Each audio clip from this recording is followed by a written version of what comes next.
Good afternoon, everybody. Welcome to the Wilson Center on a lovely Thursday afternoon. I'm Gwen Young, the director of the Global Women's Leadership Initiative and the Women in Public Service Project here at the Wilson Center.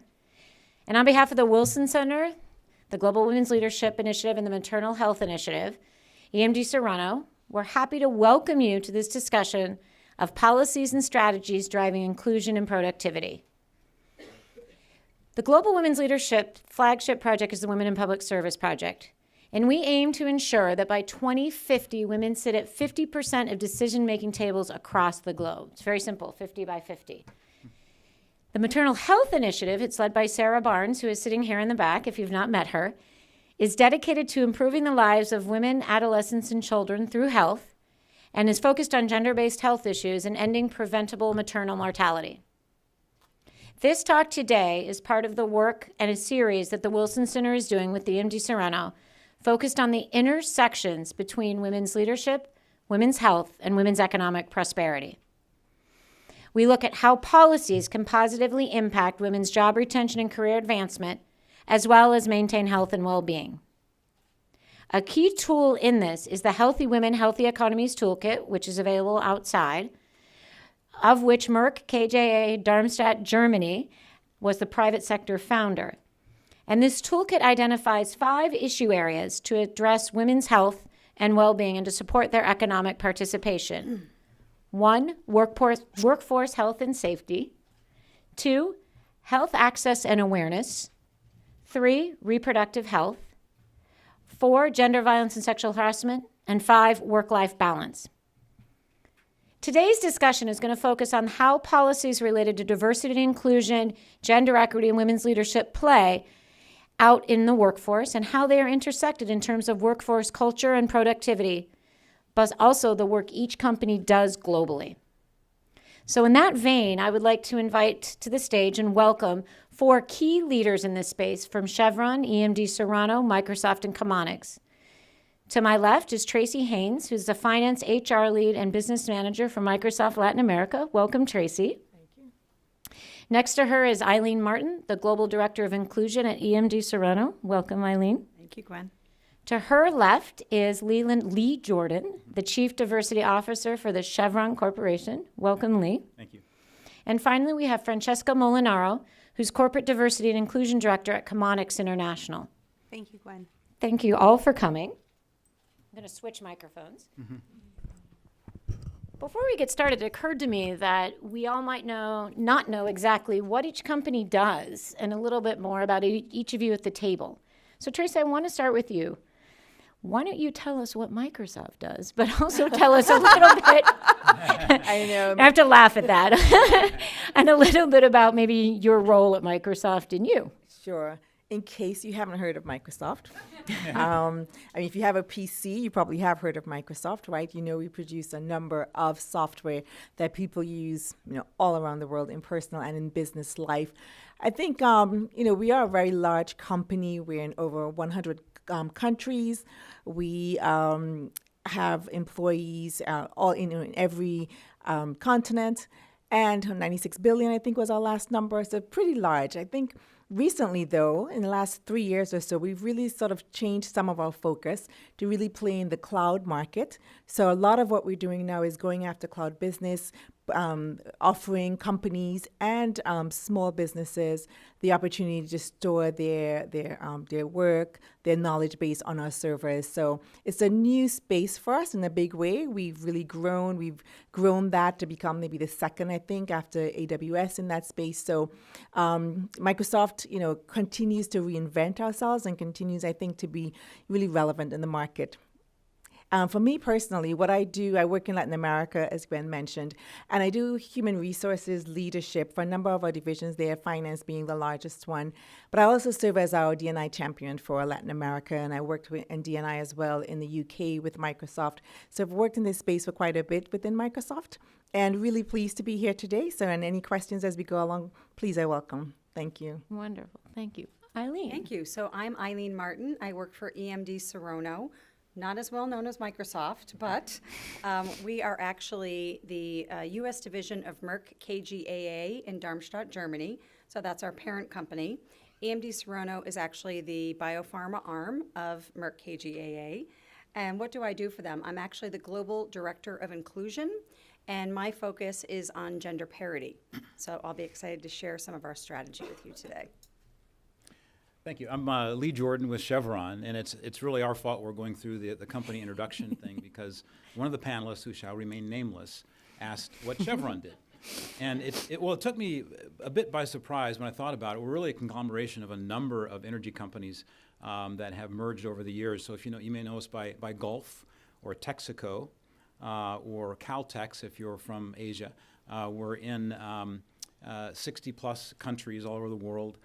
We produce hydrocarbons that make the world turn. And so we've got about 48,000 employees. We're a Fortune 13. We're about Fortune 13 now.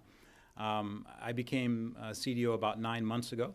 My background is business and commercial, so I'm new in this space and very, very excited about the things that we're doing in Chevron in D&I and look forward to sharing some of that with you this afternoon.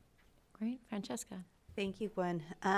So my name is Francesca Molinaro. I'm the Director of Corporate Diversity and Inclusion for Wykeham Onyx. And Wykeham Onyx International is one of the leading global development firms. We're based here in Washington, D.C., but we have a workforce of 4,600 plus employees. We're in about 75 countries, in fact, and we work in a number of different technical areas.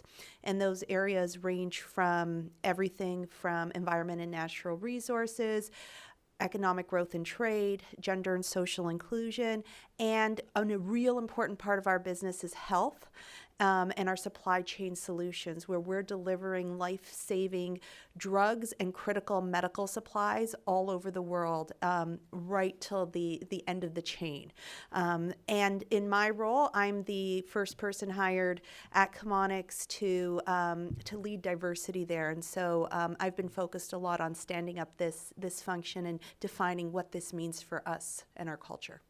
Great, wonderful. So as you can see, we have kind of a global range here, both company and people-wise, but people both in health internally and externally, and D&I, I would say internally and externally. Eileen, I'm going to start with you because what I think is interesting is we talked a little bit about the Healthy Women, Healthy Economies Toolkit, which is outside, and we're not going to have a chance to go through all of the toolkit, but it does involve recommendations around kind of workplace policies, flexible time, family leave policies, and the things that need to happen to have a healthy and productive workforce. What I find interesting in having worked with EMD Serono is you turn this diagnostic tool that you developed sort of internally to look at the company. Can you tell us a little bit about that? Sure, I'd love to. So Healthy Women, Healthy Economies, as you mentioned, is really more externally facing and really looking at the interdependencies of the health and wealth of women.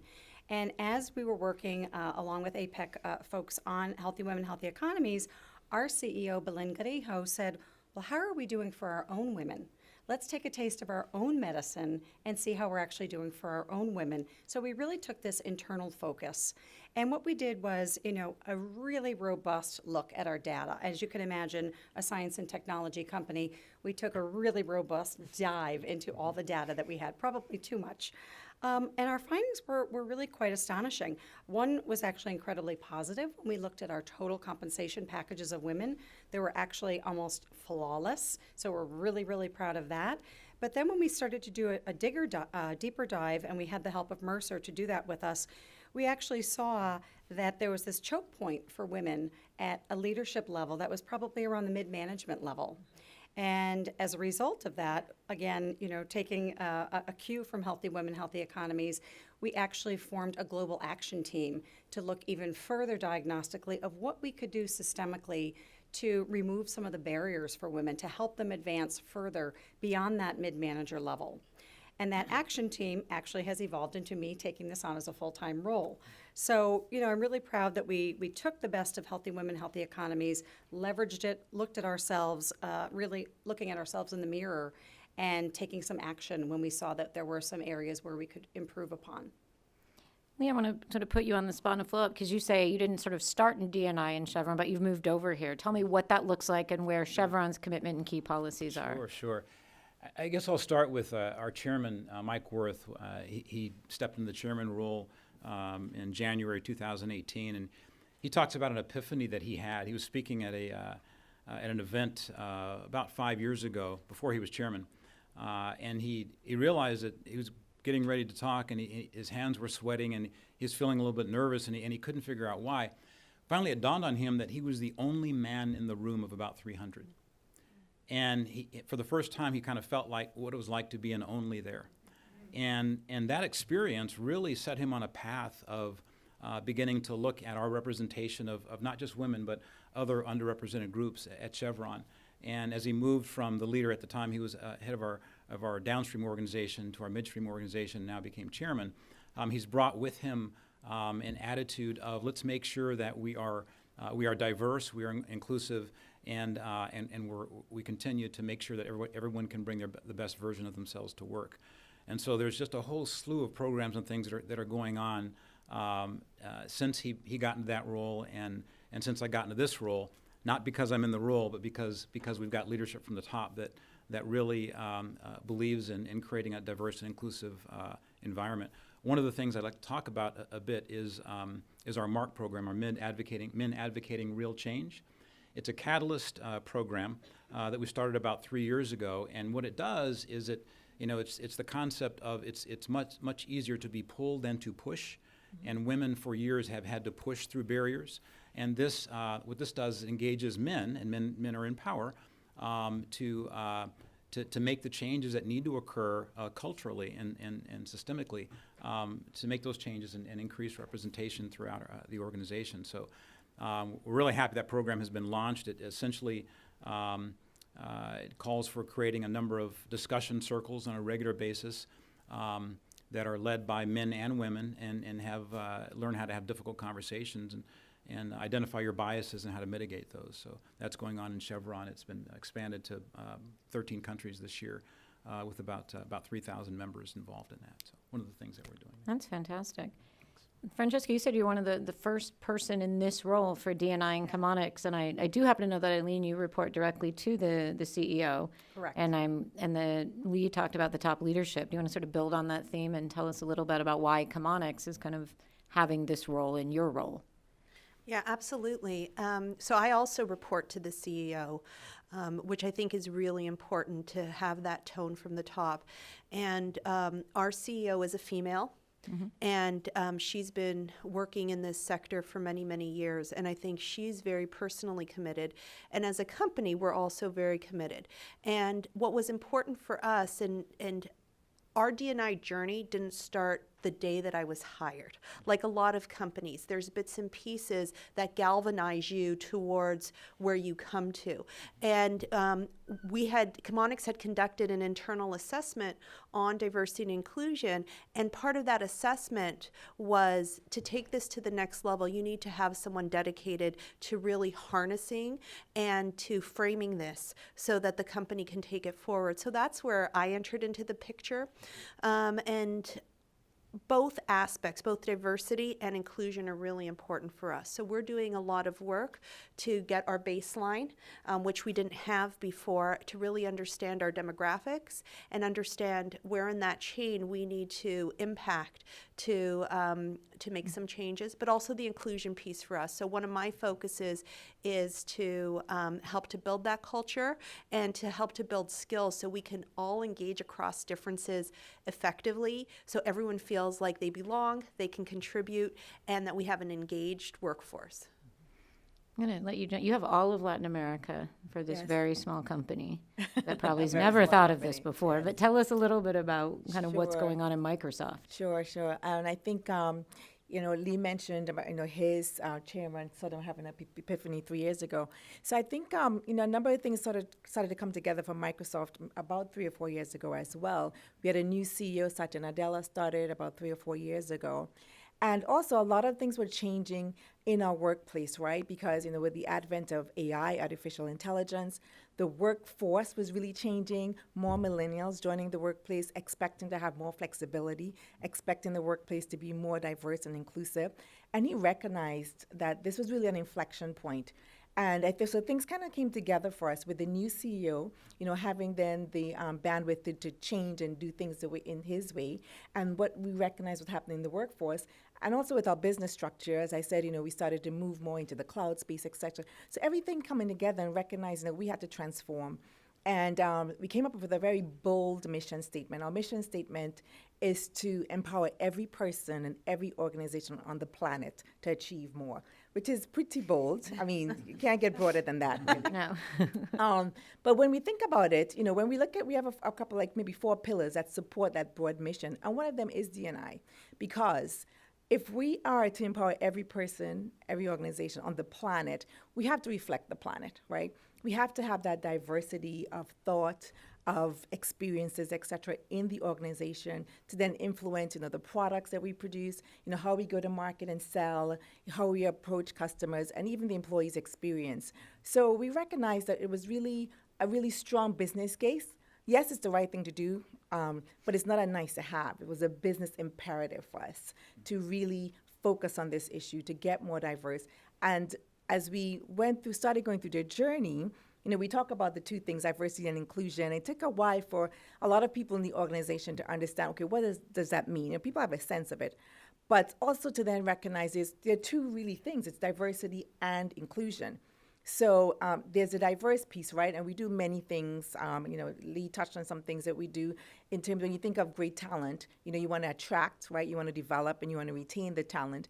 And in all those areas, we make sure that we do things to make sure we're getting diverse talent, whether it's different schools, whether it's how we do our job descriptions, and then how we develop them and retain them. So a lot of focus on that. And somebody mentioned leadership. And just one last thing about leadership is, yes, Satya was committed, and certainly with a lot of, with education and awareness, his team was committed. But we really drove that through the organization, and we've pivoted, I think, in the last couple of years, more from, okay, this is our business case, but here's what it really looks like day to day. What are the behaviors, some of those micro behaviors and those interactions that you're having every day with people that are maybe not making it the most, inclusive environment, that people are feeling different, not bringing their authentic selves.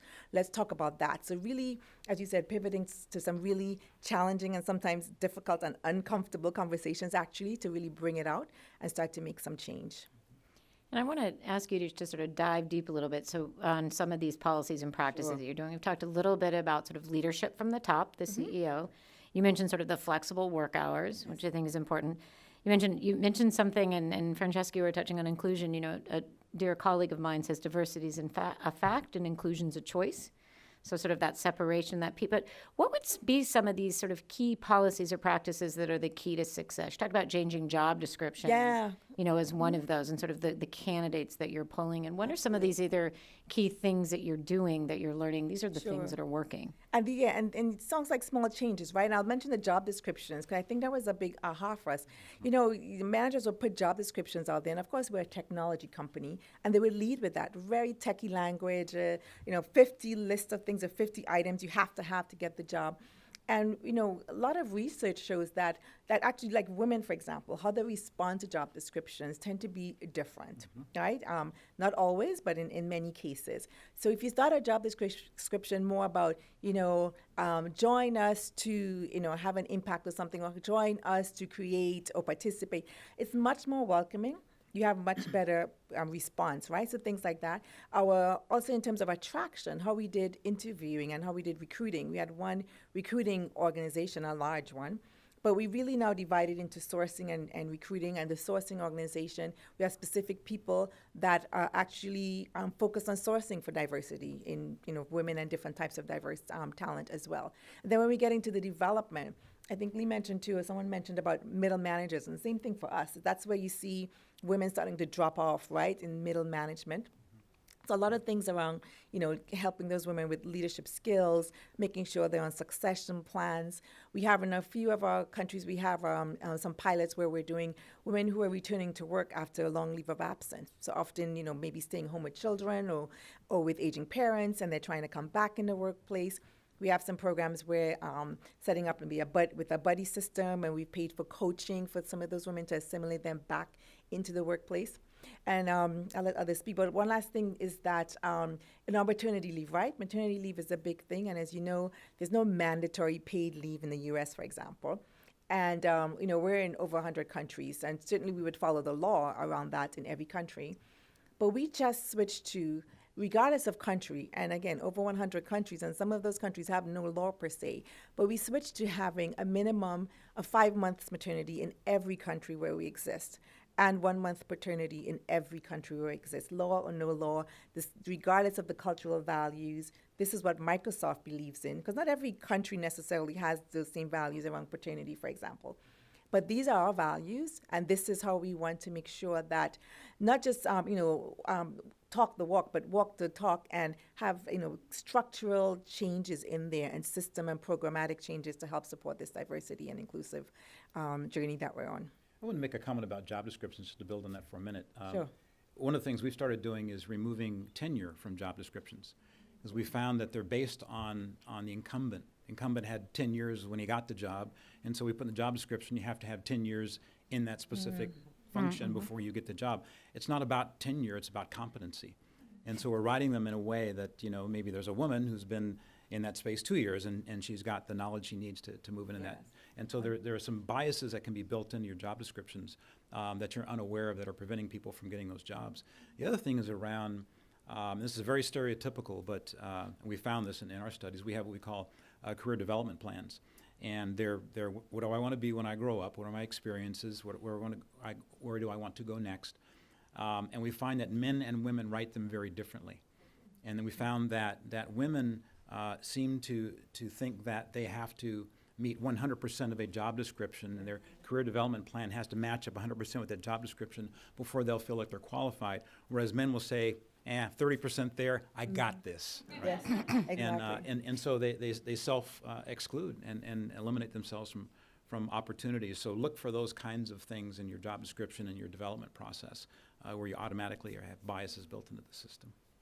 So I just want to touch a little bit about when you talked about diversity without inclusion. And I think that when we're looking at diversity and inclusion, there's no better example than diversity without inclusion than yesterday's NASA mistake of not actually having a suit the size for women.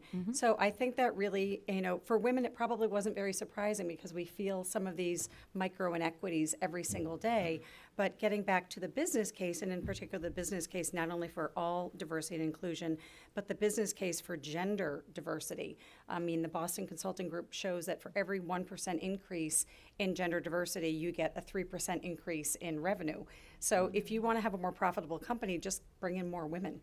It's as simple as that. So I'd like to hit on that. And also, we're actually using what's called Job Analyzer. So we're actually looking at our job descriptions through a software that actually ferrets out some of these, micro inequities, again, of things that might scare off women, such, for example, hacker is apparently a word that if you put that into a job description, it will definitely defer women. Something that we're actually talking about, but we haven't put in place yet, is actually removing college degrees, because you can increase diversity exponentially by saying a bachelor's degree in XYZ or like experience of 5 to 10 years. And that will actually by default increase diversity as well. Great. That's awesome. Francesca, I want to jump in on something we were talking about, the sort of your HR and the health policy, and kind of bringing back to some of your work at Onyx, right? Okay. I want to add one comment to this conversation. I think what we've described here are a lot of different strategies, and they all work. And what I encourage everyone here to do, especially in our sector, because we work with a lot of smaller organizations that maybe can't have the robust diversity program that some of the Fortune 500 companies can have, is that you need to find the opportunity in your business model. Choose something and start somewhere. So if it's out the sourcing, and you want to have a strategic outreach, that's something that was really important for us, so that we can change where we're looking for talent to bring in different talent. It could be that. It could be energizing your employees through an employee resource group. It could be any of these things we talked about, but what I hear a lot of people when they ask me, it's like, in a small organization, how do you get this done? And so I would just say, figure out what's your why and what's meaningful for you, and start there.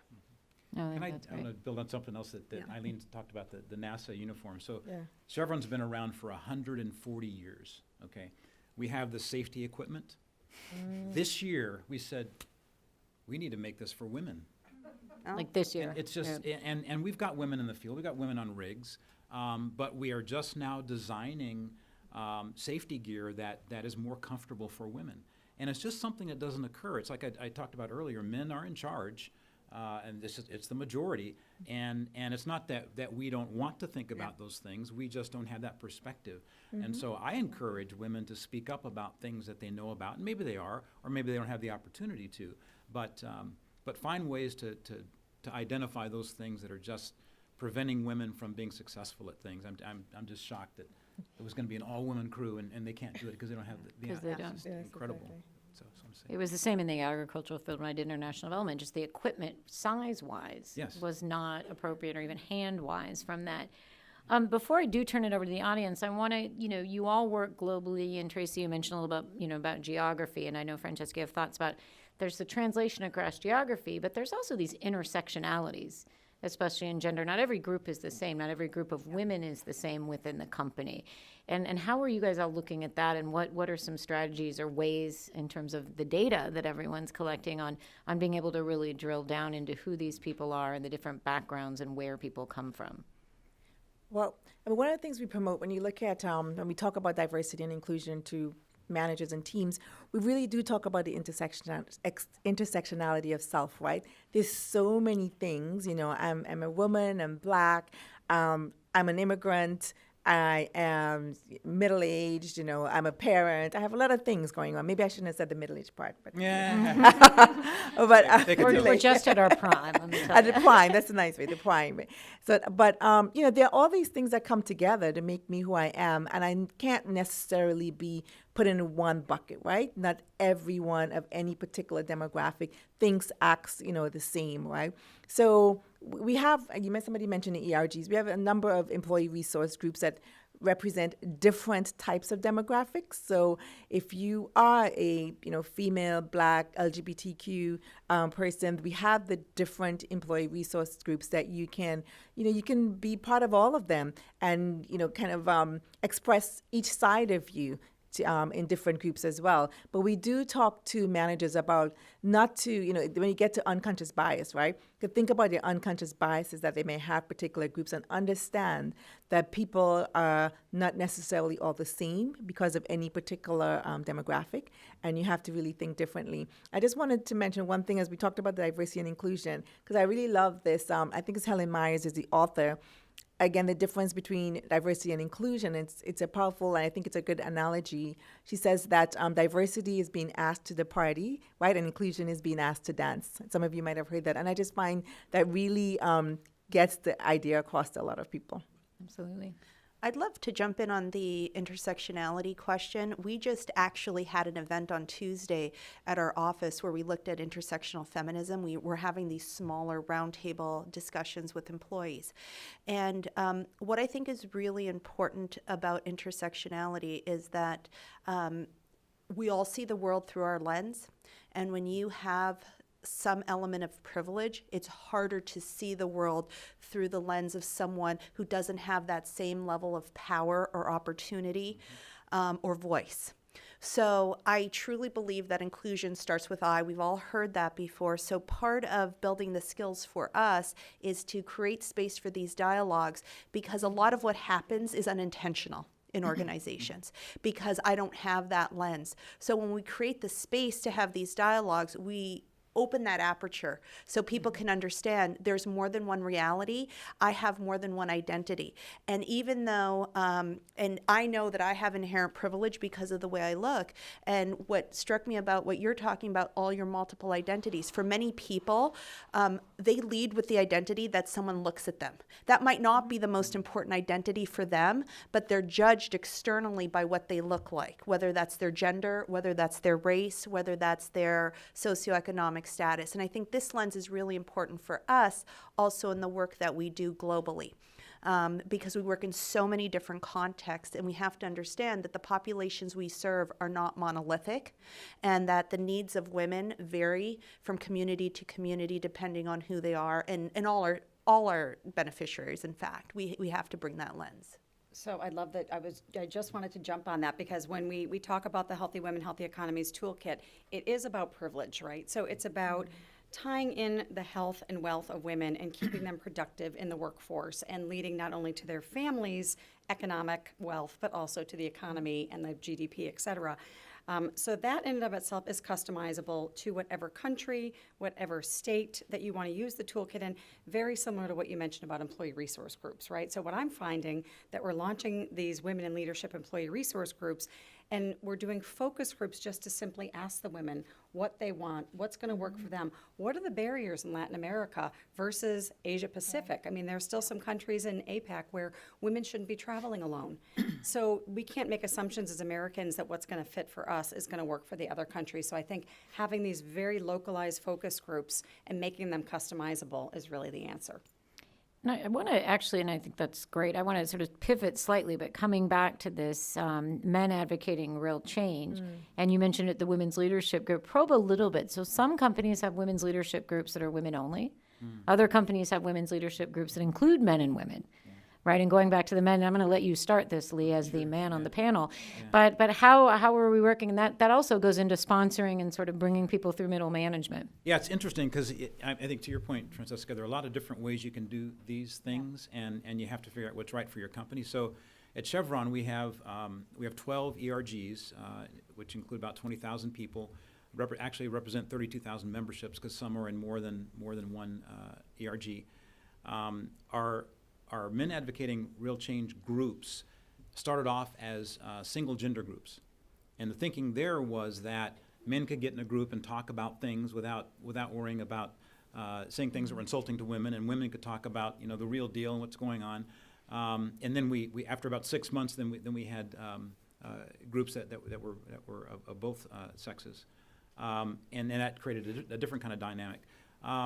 And you have to have that to build the different perspectives and broaden that lens and build that empathy that you're talking about.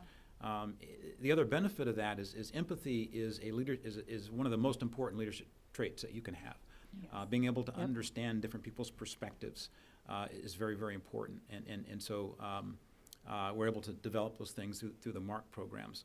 One thing I want to talk about, though, that we don't always talk about when we talk about this, we talk about underrepresented groups, we talk about people of color, and we talk about women. We don't always talk about white males and the fact that that is a group that needs to be included in this conversation in a different way than being the bad guy, if you will. And my sense is that a lot of times when we go down, we have these conversations, if I'm a white male, I'm sitting in the audience, I may start to feel like a bad guy. And I like to make the point that bias is not a white male condition, it's a human condition. And we all have it, and we all need to identify where that is, what biases we have, and how to mitigate those. Some of those most powerful testimonies I've heard in this job are from white males that have felt excluded for some reason or another. And that's the benefit of this whole inclusion conversation. It's when we talk about diversity, it typically becomes about the groups on the fringes, but when you talk about inclusion, it includes everybody. And there's a recognition that everyone's got an opportunity to cover or withhold and not be engaged. And so as we talk about this, I think we need to make sure it includes everybody, even those people that we may view as being in the majority and in power, as they are, but they'll have their own issues as well and perspectives that we need to keep in mind as we go through this journey. I think too, you mentioned the word empathy. I was thinking when we as maybe advocates or workers in the field or even the leaders talk on this topic, I think we have to do so with empathy as well for everyone, for the, like you said, that is the white males and everyone else. Because even as we're trying to, raise awareness, give education, open eyes, etc., we have to do that with empathy and without judgment. Absolutely. Did you have something you wanted to add on that? I wanted to build on what Lee mentioned. We had, for Black History Month, we had a speaker come in, very well-known speaker, to talk about race in the workplace.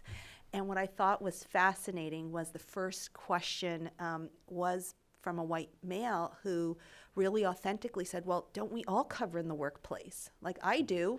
Isn't that just a thing that everyone does? And I think that was very eye-opening, and it really broke the ice because everybody has things that they share and things that they hide that impacts how well they can be engaged in the workplace. So I just wanted to say I thought that was, for us, in that moment, it was very powerful. And I want to get back to one thing that was brought up earlier, and Tracy brought up some really great things about getting women back to work after a long stay, either being a carer or, taking a sabbatical, whatnot. That's critically important. Succession plans and seeing who's on those succession plans and really breaking it down by gender. And when we did that, I did blue names and pink names, and it was quite apparent that women were stuck in the not ready now category. So I think that was quite compelling for our company to see that. And you brought up sponsorships, and I think sponsorships are really critically important. Women tend to be over-mentored and under-sponsored.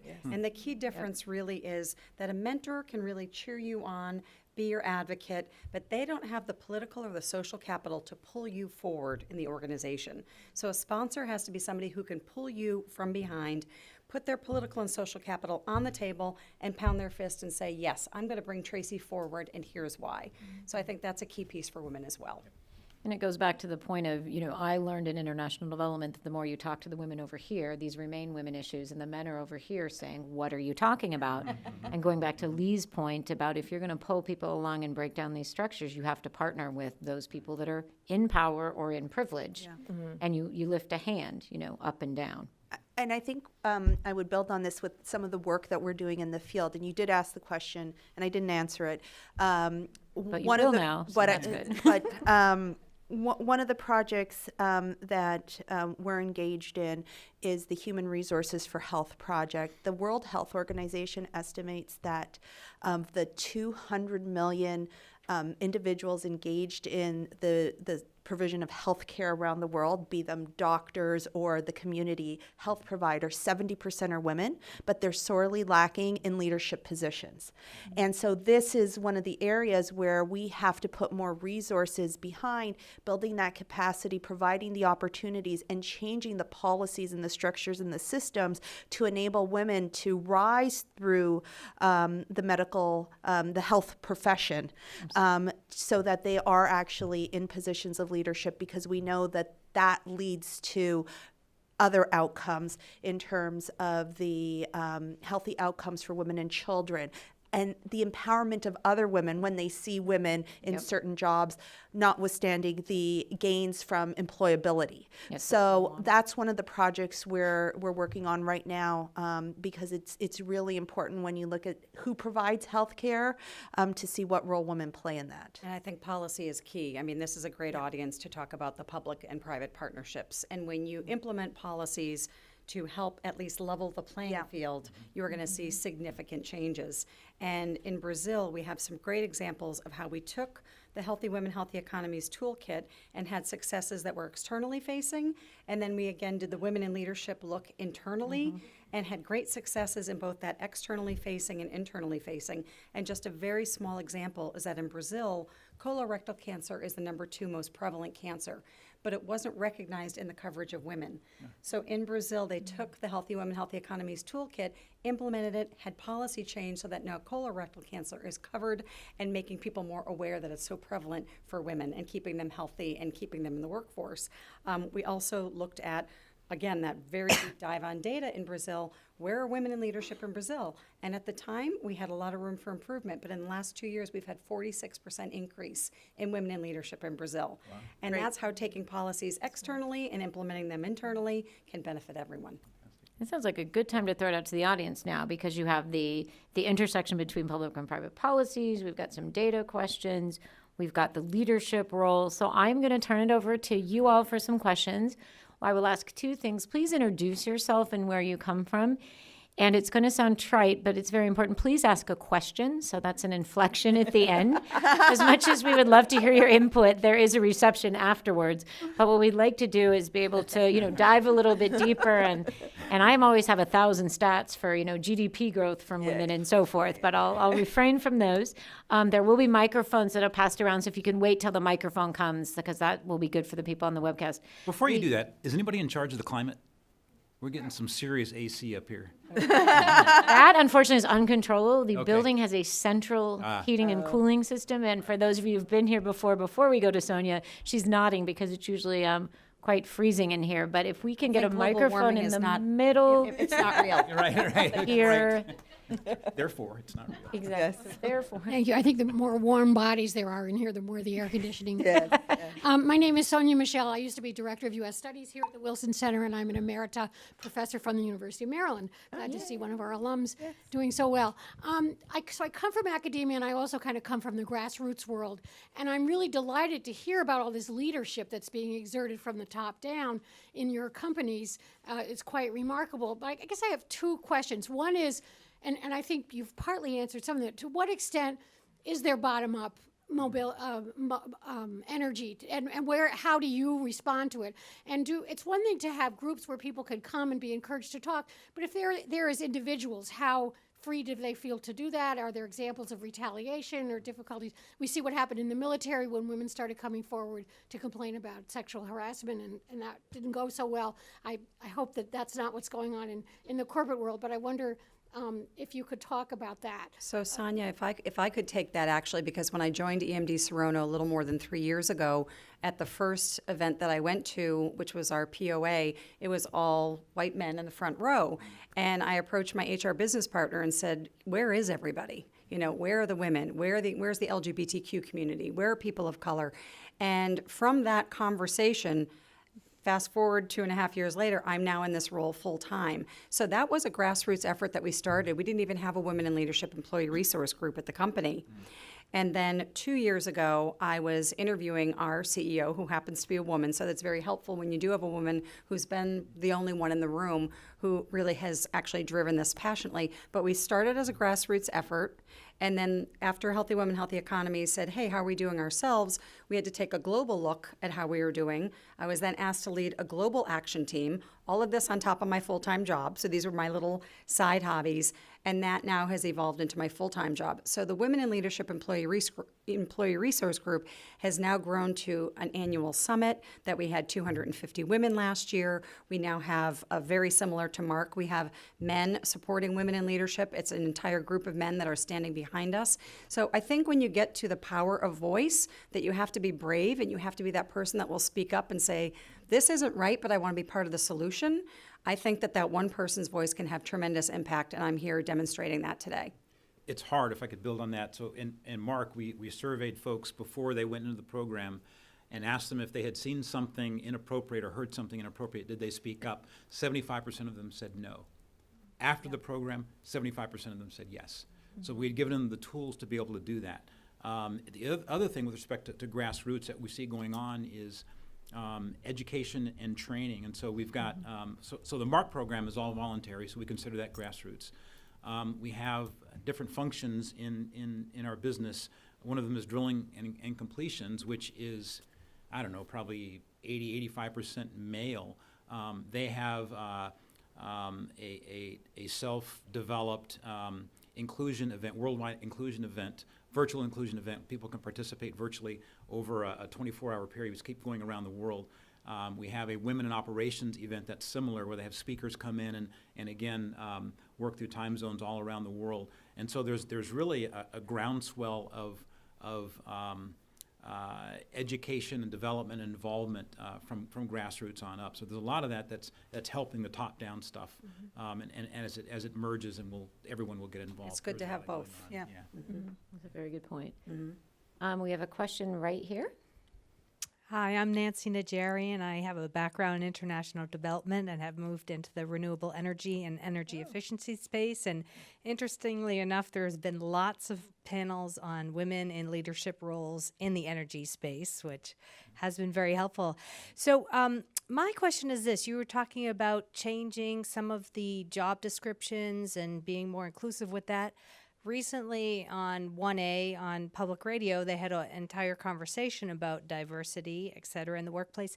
And the other side of the coin was the kind of screening that is done automatically of resumes that come through and the built-in biases that are done as well. So In the I wanted to algorithms, ask a question about how that's being approached in your companies, and also just to let you know that I recently spoke in front of 60 aspiring construction, architect, and engineering sophomore students in a local high school. Out of 60, there were 10 girls, but I actually knew enough finally to acknowledge how awesome it was that they were there. And the gentleman from a very large construction firm started talking about diversity and inclusion because we started that conversation. So it's happening finally. I don't want to hog this. I'm not going to answer the next question after this one, but I want to answer this one because we were having some debates around, do we use AI, do we do blind screening and all that, and we were leaning towards finding out what that's all about and how we could use that. We just finished a study, and it's a bit confidential, but I'm going to share the gist of it with you. And the gist of it is that when you look at the pipeline of or the experiences from application to interview to job offer to job acceptance, we looked for bias in that process, and we used white males as a benchmark, and we said we wanted the same percentage of interviews to be offered to everyone else as white males, and we found that was the case. We wanted to see if after interviews we were providing the same percentage of job offers as white males, and we found that was the case. And we were surprisingly pleased to find that. My gut would have told me that wasn't the case. Now, when it comes to, and so what that tells me is we're on the right track, and there does not appear to be bias in that system. And so when you think about blind interviews, I equate that to colorblind. Okay? And the term being colorblind was the thing a few years ago. I'm colorblind, I don't see color, blah, blah, blah. Now the term is color brave, right? I want them to know that I'm black, and I want them to make the right decision anyway. And I see the same thing as a counter to the AI approach, the blind approach, because if, as you said, you can build bias into AI and not know that it's there, whereas if you have people doing the interviews and making the job offers and you don't get the results that we had, then you can identify that and train and educate people how to identify and mitigate those biases. Yep. So I would move away from that, quite frankly, based on what I've seen and learned. And I'd be very cautious about AI because studies have shown that AI is absolutely biased because it's a white man writing the program. So using Absolutely. AI in interviews is probably not a good idea. But the Boston Consulting Group had a study where they showed that if there are 4 finalists for a job opening and one of them is a woman, she has a 0% chance of getting the job.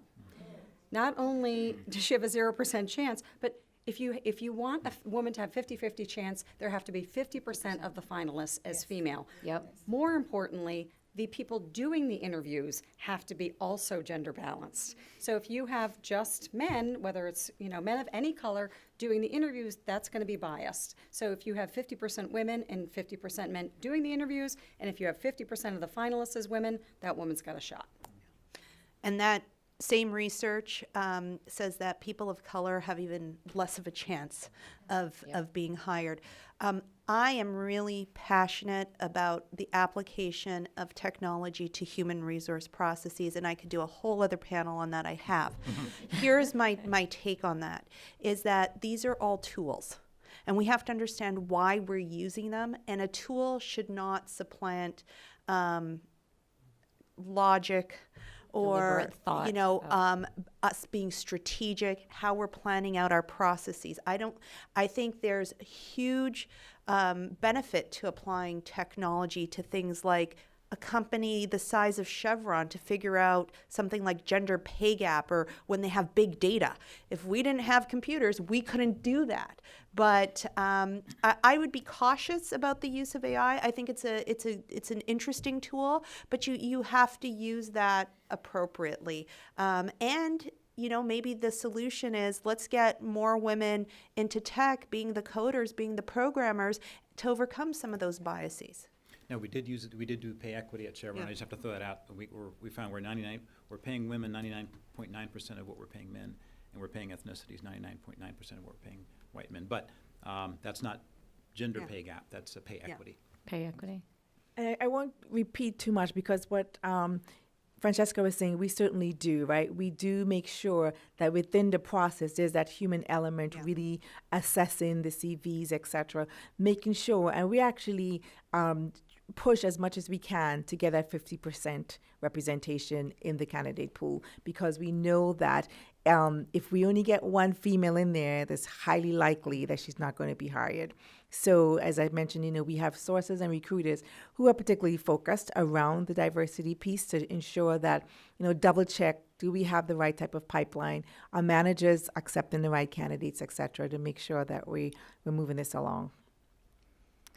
There's two. We've got one question back here, and then we'll come up to the front afterwards. Thanks. Hi, Laura Dawson, Director of the Canada Institute. So you've hired the folks the right way. We got pay equity. God bless you. We have 5 months maternity leave. What about the 9 to 5? What are the strategies for having women's leadership in the workforce? How do you ensure that women become team leaders and that they are effective team leaders, and women who are team participants are heard and feel validated? Can I start? So a number of things, right? We started talking about education. So it starts with leaders and managers, understanding just even some of the behaviors in the office that they might not be conscious of, that affecting the way women show up at work, right? Are their voices being heard? Are they making room for that? Are men, talking over them? How are they running meetings? Things like that. And then there's this piece around the development of making sure then that women are on succession plans, that are getting exposed to leadership, that they're going into the positions, because we all know there are some positions that everyone knows are the stepping stones to the higher positions. Are they getting into those? So we're doing a lot of things from that pull perspective to support the women. But one of the things that I realized a couple of years ago, and it's curious to me, I talked to a number of more junior women, maybe just before the manager level, and several of them would say, well, I don't want to be VP. I already have 2 kids. I'm already working as much as I can. Could you imagine if I was VP? Well, no way, right? And I think, we had to break down some of those myths, getting them in front of senior women to understand that there's only 24 hours in the day, right? So the thing is that the senior women are not working more, they're just working differently. And actually, often as you climb the ladder, you're able to delegate a lot more. It's more about making decisions. It's not so much of doing the nitty-gritty of the work. So there's space for that. So we've done, we have a number of leadership programs, et cetera, where we identify female talent to attend to get that idea through to them that, this is possible, that, and show role models, et cetera, that, it's not more work, it's just different work, and you can certainly go after that. So as each of you answered, if we could talk a little bit about sort of flex time and some of the other things you brought up. Yeah, so I was going to start off right away, Laura, by saying let's forget about 9 to 5, right? So, as women, we tend to have either the double burden or the triple burden. So we have to be at work. We still have to be the one that is going to be getting called by the school nurse. At my age, I'm taking care of teenagers and my 90-year-old father, so that then becomes a triple burden. So we actually created a program at EMD Serono called Embracing Carers, and we've created an employee resource group to actually help support people at work. And we also have a flexible work policy, so we're not 9 to 5. If you want to work at home, let's leverage technology. Let's really redefine what a 9 to 5 day actually looks like, and maybe it's 7 to 2, and maybe it's a compressed schedule, and maybe you're working from home, but also leaning in, getting the resources that you need to be at work and to be present when you're there, and leaning into, again, some of the technology that would make it better for us not to be stuck in an office 50, 60 hours a week, because that just doesn't work for women as we're juggling all of these priorities. And sorry, I just wanted, because you mentioned technology, because that is so true. I mean, of course, I'm with Microsoft, and the technology just really makes that possible, right? Because we actually operate so virtually. Again, we're an international company. I'm working for Latin America, but I still do, so I'm talking to people all over that region, as well as, different parts of the world. So if you're doing that, why do you have to be in the office, right? Why can't you do that at home? And the technology allows you to do that. So we tend to be very flexible, that, you get the work done. Sometimes we do these briefings with partners or customers that come in and they want us to talk about how we're transforming and how technology is helping us in human resources. And sometimes they're smaller companies and they ask, well, if it's truly flexible, how can you be sure the work's getting done? I said, well, you have, a lot of work, and you have projects and things that have to get done. And the bottom line is, if you're not performing and there's no impact, you're just not around. So you have to perform. There's that sense of accountability is part of the culture. So if you have that, it really doesn't matter where and when you work, because you're accountable, right, for the results. So I'll just touch very quickly on, so our chairman, we call a town hall once a year, where he speaks virtually to really everyone around the world. He'll do 2 sessions so we can match up on time zones. One of the questions he got was, what do you think about telecommuting? His answer was, I telecommute. And everyone, okay, I guess we got to let our people telecommute more. But we do try to be as flexible as we can. We call it 980. We have flex scheduling, so some of it's 980, 80 hours over 9 days, or 410s, those types of things. Where we can use technology, we do. But there are some places we just can't. If you're drilling a well, you got to kind of be there to drill the well. And so where we can, we do, and try to become more flexible. We have new bonding programs, 8 weeks for men and women for bonding, and that's beyond maternity leave. And so there are a number of things that we have in place to help with that. One other thing I just found out about is that if you're traveling and you want to take your child with you, we have offices all over the place. We have reduced cost daycare, $20 a day, all day, and you can bring your child, which is fantastic. I just heard about that, and it really, really makes a big difference. Changes. Francesca, I'm going to give you the last quick word on this. Just want to build on a few of this came up a couple of times about maternity and parental leave. I think that's one of the most important things a company can do to break down the gender stereotypes that child care and caregiving is a female job and not a person's job. And we know from studies, so when we look at who's entering our workforce, in the white collar workforce in the US, it's about 50-50 women at the entry level. Last year, we only had 5% CEOs that were women, down from the year before. So something's happening in that chain. And one of the most effective things any company can do is mandate parental leave and force both men and women to take it, because that reduces the stigma and the motherhood penalty. So that's what I would say. As a friend of mine always says, you never hear the term working father. Yeah. Right? I mean, you hear the term working mother. But on that, we do have to get out of this room, so I'm going to close up very quickly. Apologize for the people who could not ask questions, but we are, I believe, around for a little bit. But I think what you heard today is just as much about policy, the importance of data. But one thing that came through that I'd like to just tie together is this notion of sort of the numbers matter. The men and women working together matters. It's breaking down these old networks. Part of this is networks, whether that's that network on the job description that says that guy went to University of Maryland, so he or she, breaking down these and forcing us to really look at kind of what do we need in the workforce, and this commitment to, now that everyone's in the room, how are we going to dance together? I'm going to use that to end this. Thank you all today, and can you please give a big hand for our speakers? Thank you so much. Thank you, Gwen.